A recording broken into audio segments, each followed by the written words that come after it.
ముళ్ళ పొదల పడిన విత్తనాలు, బండ మీద పడిన విత్తనాలు, తర్వాత అది మంచి నేల పడిన విత్తనాలు. అంటే యోగ్యమైన మంచి మనస్సు గలవారు 100 60 కనుక ఫలించాలి. ఈ సంవత్సరం మీరందరూ ఫలించాలి. ఫలించాలంటే మనందరికీ ఏ మనసు రావాలంట?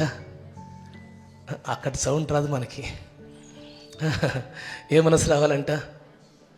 నేను సేవకు వచ్చిన తొలి దినాల్లో అబ్బాయి రంగు బట్టలు వేసుకోబాకరా, తెల్ల బట్టలు వేసి మా పాస్టర్ చెబితే ఈ ముసలోడికి ఏమని చెప్పి కొంచెం ఇసుక్కుంటూ అటు గడిపేసేవాడిని. సెల్ ఫోన్లో నాకు చాలా ఇష్టమైన పాట ఏంటంటే తెలుసా మనసా నీకున్న పాట నాగార్జున పాట. అప్పట్లో ఆయన ఫ్యాన్ కదా, ఆ పాట కూడా పెట్టుకున్నా సేవ చేస్తూ కూడాను. అంటే అప్పుడు నా మనసు ఏంటంటే త్రోవ పక్కబడిన విత్తనాలు లాంటిది. పడుతున్న విత్తనాలు రోజు వింటున్నా కానీ అదేందో వదిలేస్తా అంతే. దుష్టుడు ఎత్తుకుపోతున్నాడు, ఫలించలా. తర్వాత వాక్యం వింటున్నాను కానీ నా భార్య పరిస్థితి ఏంది, పిల్లల పరిస్థితి ఏంది, ఈ అద్దెలెట్ట కట్టాలి, ఈ బ్రతుకేంద్ర బాబు అని చెప్పి సేవ మానుకొని పనికి వెళ్ళిపోయా. అదేంటంటే ముండ్ల పొదల విత్తనాలు. అహేక విచారంలో ఏం చేస్తాను మనిషిని అంట, ఆత్మీయతలు ఎదగనవి పిల్లారా, ఎదగకుండా అంచి వేస్తా వంటి ఈ లోకసం ఎన్నో అహేక విచారాలతో అణచివేయబడుతూ ఉంటాం. ఆ తర్వాత పిల్లారా నా జీవితంలో చెయ్యాలని తప్పని ఉందో కానీ విశ్వాసము లేకపోవటం వల్ల కార్యాలు చూడలేకపోయాను. బండ విత్తనము లోతుగా పోదు. ఎందుకని అంట అక్కడ సూర్యుని రశ్మి వలన నీరు లేక ఎండిపోయింది. అంటే విశ్వాసం లోతుకు పోకపోవటం వల్ల మన జీవితాల్లో మేలు కూడా మనము పొందుకోలేం. ఆ తర్వాత దైవజనులు నా కోసం ఉపవాసం ఉండి ఆయన 7 రోజులు పచ్చి మంచిలో ముట్టుకోకుండా మరి ఉమ్ముకోడు మెంగకుండా ప్రార్థన చేస్తూ ఉన్నాడు.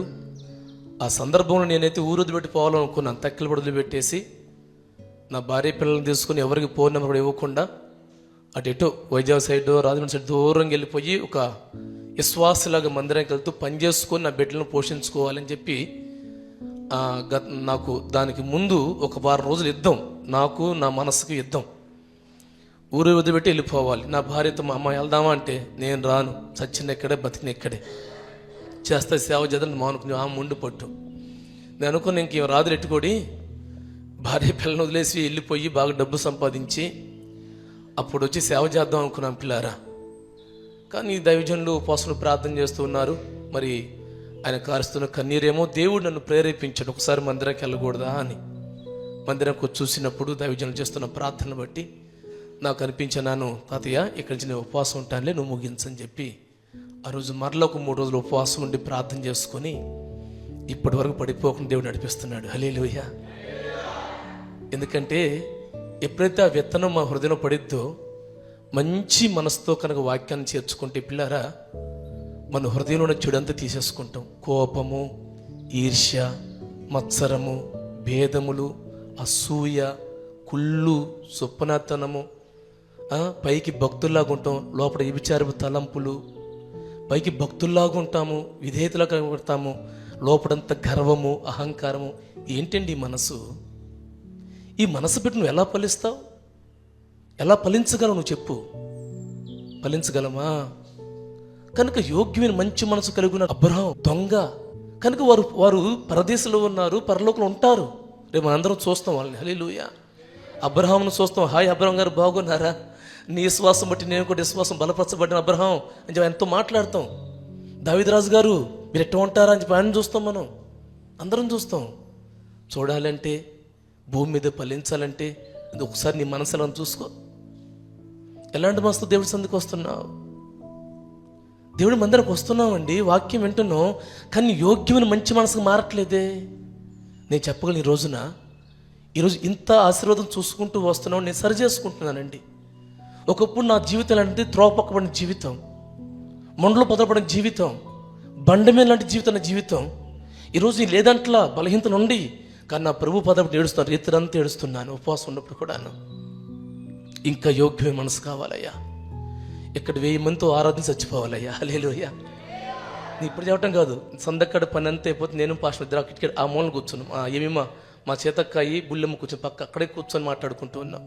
పెద్ద కోరిక లేదు సునీత, ఎప్పుడు ఇక్కడ 1000 మందితో ఆరాధన చేసి చనిపోయిన ఆశ నాకు ఉందని చెప్పాను.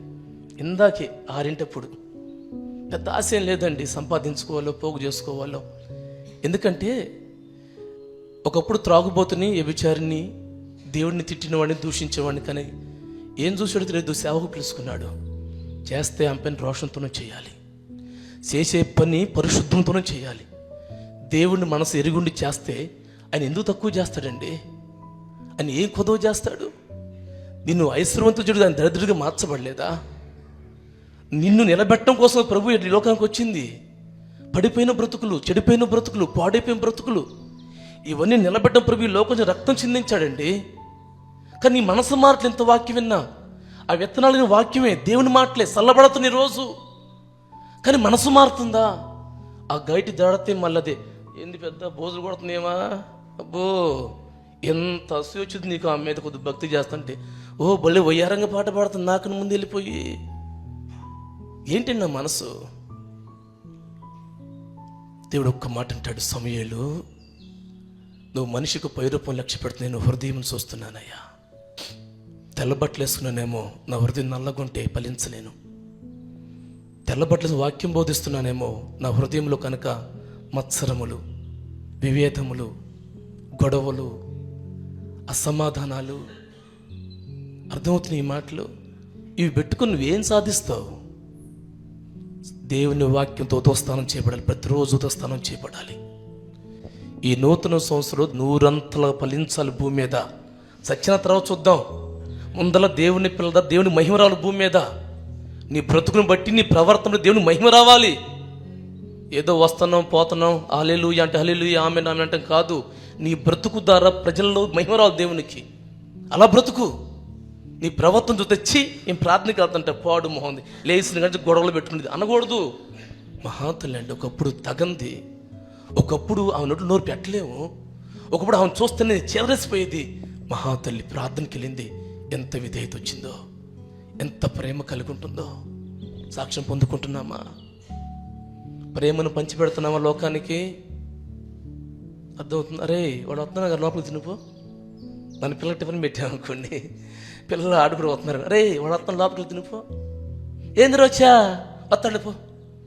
ఒక ముద్దు పెడితే మన ఆస్తులు తిరిగిపోతాయండి. ఇది ఒక సుబ్బనాథ బుద్ధి కొంతమందికి. నీకు చెప్పే మాట, యోగ్యమైన మంచి మనసుతో దేవుని ఆరాధించడం నేర్చుకోండి. నిశ్చయముగా 100 ఫలం చూస్తాం భూమి మీద. చనిపోతే పరలోకంలో ఉంటాం. దీనికోసం బ్రతకాలంతే. ఇక్కడ ఇంత కూడబెట్టుకున్నా, ఇంత పోగు చేసుకున్నా ఏం లేదు. నిన్న మా తాతయ్య గారు 3 కోట్లు వస్తాయని చెప్పారు కదా.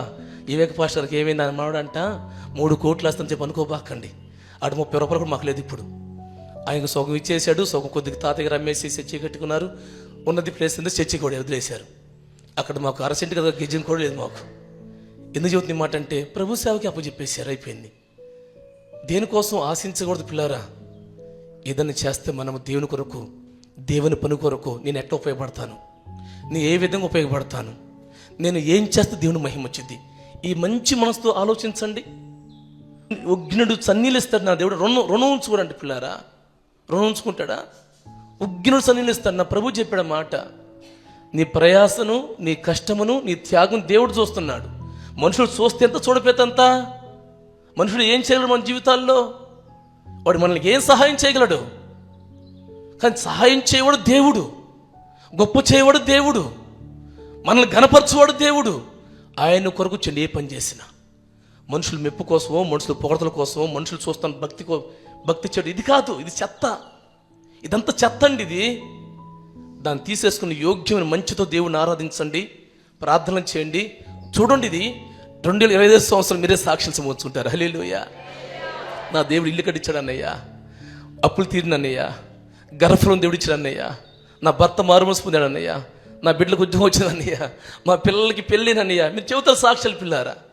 ఇక్కడ చూడాలి ఆశీర్వాదం భూమి మీద. అప్పుడు దేవుడు ఘనమైనటువంటి జీవితం మనకి ఇస్తాడు. తిరిగిన మాటలు వ్యర్థంగా పెట్టబాకండి. యోగ్యమైన, గుర్తుంచుకోండి, మంచి మనసు. ఇంతవరకు నీ మనసు పాడైపోయిందా, చెడిపోయి ఉందా, రకరకాలమైన ఆలోచనలతో, ఉద్దేశాలతో నీ మనసు పాడు చేసుకున్నావా? కదా, సరి చేసుకో.